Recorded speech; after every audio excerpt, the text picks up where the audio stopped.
Hi, it's Anthony from CarPlayLife.com, and in this video I'll be looking at the Play2Video all-in-one wireless adapter from Ottocast. This wired CarPlay adapter features both wireless CarPlay and Android Auto, and it also allows you to play back YouTube and Netflix content, as well as cast video from your mobile phone onto your CarPlay display. In the box you get a paper instruction manual, there is the Play2Video adapter itself, and there is a USB-A to C power cable, and there's also a USB-C to C power cable for more modern vehicle CarPlay ports. Looking over the adapter then, its form factor is the same shape and size as the Ottocast U2X and U2X Pro adapters. There is a carbon fiber textured pattern on the top. Both sides of the adapter feature some ventilation holes for passive cooling of the chipset that's inside. On one end of the dongle there is a USB-C input port to power the dongle, and on the other side there are status indicator lights and a USB-A port for USB media playback and firmware updates. You can also use this port to trickle charge your phone, but it won't pass through CarPlay or Android Auto wired. I plug this adapter into a number of CarPlay systems, including both my Pioneer 93 DAB and Alpine aftermarket CarPlay systems, and also the CarPuride and Coral Vision standalone displays, and they all ran just fine,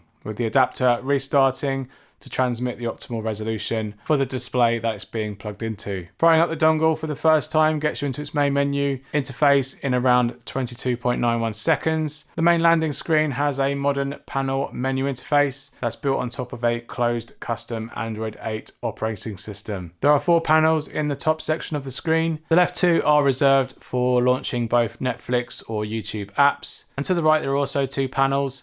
The first is a Bluetooth and USB media playback control panel, and the second is a panel of quick icons to launch Apple CarPlay, Android Auto, screencast and TV projection. Along the bottom is a row of additional function buttons, including Bluetooth calling, listen to Bluetooth audio, browse local and USB files. There is also video and audio USB playback, settings, and return to the CarPlay system menu. Selecting the settings icon will show a custom settings menu to connect to a local Wi-Fi network or a Wi-Fi hotspot from your phone to browse and play back YouTube or Netflix online content. You can also change the main menu background and connect to or manage a Google account for accessing personalized YouTube content, as well as updating either of the 2 apps. Along the top of the menu screen there is a status bar that can also be pulled down over any running app to go back to the home screen menu, navigate back within the running Android app, and also to view current running apps to either close them individually or close all the apps to clear system memory and free up resources. Whilst in the settings area, I connected the adapter to a local Wi-Fi hotspot, and connecting to a personal mobile hotspot on my iPhone also worked too. With the adapter online, I could then jump into either of the 2 major video streaming apps. Both Netflix and YouTube apps ran surprisingly well on this adapter's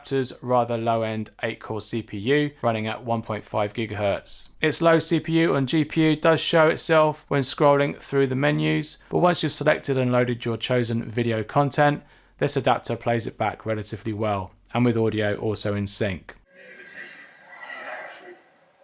Created this spark and this tension between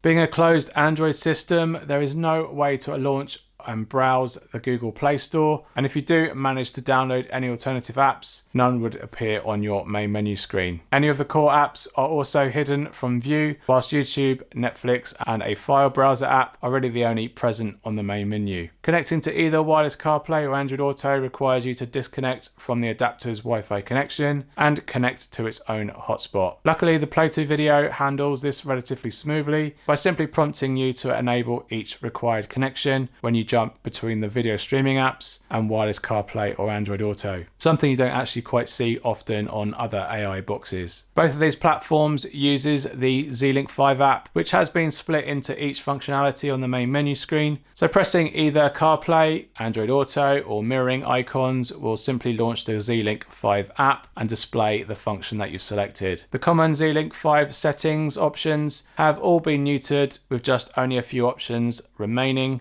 to toggle the driver position and background connection. Pairing my iPhone 13 Pro to the adapter's Bluetooth and launching CarPlay took 15.13 seconds. Touch input and feedback was relatively responsive, which is surprising when this adapter doesn't really have the fastest of Wi-Fi specs. There's the usual common 1 to 2 second audio lag over Wi-Fi that's still present here, but overall wireless CarPlay behaved just fine on both the CarPlay displays and my Pioneer 93 DAB system. The default microphone quality sounded a little bit like this. Hi, it's Anthony from CarPlayLife.com, and this is an audio test using the Ottocast Play2Video wireless dongle, and this is an audio test. Which sounded like it had a higher gain added to the microphone input. Calling from the adapter via CarPlay worked fine too, with cool audio coming out of the car speakers. Connecting to wireless Android Auto on this adapter took 10.63 seconds, and like CarPlay, everything ran also as expected.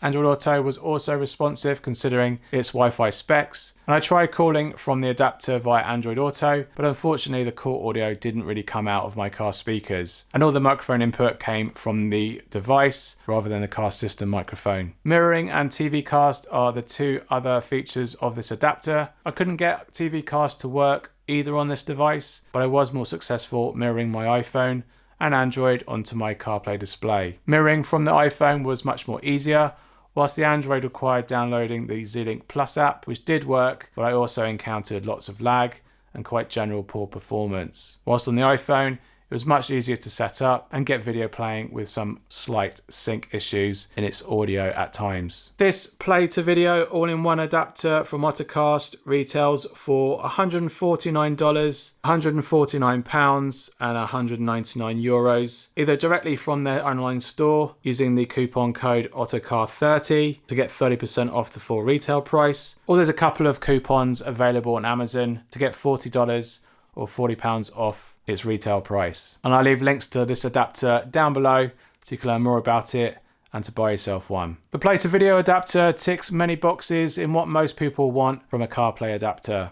It offers both wireless CarPlay and Android Auto using the much more established Z-Link 5 app, and it also offers the ability to watch videos from YouTube and Netflix. Or by simply connecting a USB drive, you can also watch local videos and listen to audio files too. If this is all the functionality that you seek, then the Play2Video achieves this reasonably well, and at a price that comes at least half or much lower than most fully fledged AI boxes that offer more functionality with their ability to download and run or sideload most Android apps. With an operating system from 2017, I do worry how long the two video streaming apps will be supported. The Netflix app supports devices running from Android 7, so with the Play2Video built on Android 8, the Netflix Android app may stop getting updates, and connecting to their streaming service might end soon after. The YouTube app currently only supports Android 4.4, so this app has a much more longer lifespan, specifically on this adapter. If you want just Android Auto on your CarPlay display, a more basic 2-in-1 adapter might be all you need, and if you really want to explore and download apps from the Google Play Store and run other alternative video streaming apps on your CarPlay display, then the more costly option of buying an AI box might be a better option. This is my second adapter to feature a closed Android platform, and technically they both are very similar in spec, and one uses the SD card for media instead of USB media on this Play2Video. I would have preferred to have better Wi-Fi hardware. However, both wireless CarPlay and Android Auto was fairly decent, and casting at least from my iPhone was pretty acceptable too. Perhaps more processing power would have made the whole experience a little bit smoother, but once you've loaded your content, the Play2Video handles the content well enough on your CarPlay display. If you're looking to save a little money on an AI box and you just need YouTube, Netflix and casting from your iPhone, this might be the adapter for you. If you want to watch another all-in-one CarPlay adapter review, you can check out this video here, and I'll see you there. Give us a thumbs up if you found this video useful. Comments are always welcome if you have any questions about this Play2Video all-in-one adapter. Thanks for watching, and I'll see you in the next one. Cheers. Bye.